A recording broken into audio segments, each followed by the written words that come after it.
Dear students, welcome to my YouTube channel. এতিয়া মই তোমালোকক অনুশীলনী 15.1 ৰ সম্ভাৱ্যতা চেপ্টাৰৰ 11 নম্বৰৰ অংকটো মই কৰি দি আছো। ইয়াত দিয়া আছে গোপীয়ে তেওঁৰ একুৰিয়ামৰ বাবে এখন দোকানৰ পৰা এটা মাছ কিনি আনিলে। চিত্ৰ 15.4 ত অৰ্থাৎ চিত্ৰটো তোমালোকৰ কিতাপত দিয়া আছে। দেখুৱাৰ দৰে দোকানীজনে 5টা মতা মাছ আৰু 8টা মাইকী মাছ থকা চব্বা চাল পৰা যাদৃচ্ছিকভাৱে যিকোনো এটা মাছ ধৰি দিলে। মাছটো মতা মাছ হোৱাৰ সম্ভাৱ্যতা কি? ইয়াত চোৱা ছাত্ৰ ছাত্ৰীসকল, গোপীয়ে এটা মাছ কিনিলে আৰু এই মাছটো দোকানীজনে 5টা মতা মাছ আৰু 8টা মাইকী মাছ থকা চব্বা চালৰ পৰা ধৰি দিলে। এই মাছটো মতা হোৱাৰ সম্ভাৱ্যতা কি আমি উলিয়াই দেখুৱাই দিব লাগে।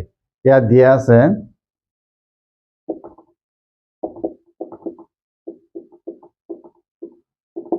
মতা মাছৰ সংখ্যা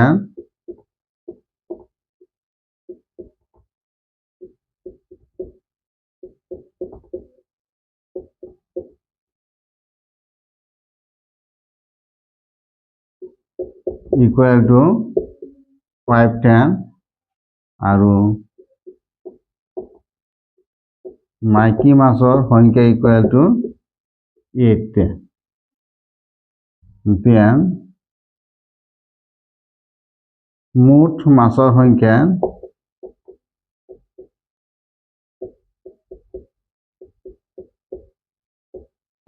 equal to 13টা। এতিয়া ছাত্ৰ ছাত্ৰীসকল, আমি যেহেতু মতা মাছৰ সম্ভাৱ্যতা নিৰ্ণয় কৰিম, গতিকে মতা মাছৰ সম্ভাৱ্যতা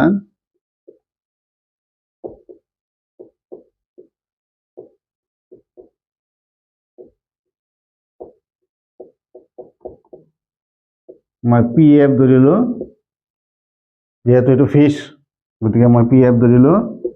মতা মাছ আছে 5টা ডিভাইডেড বাই টোটেল 13টা।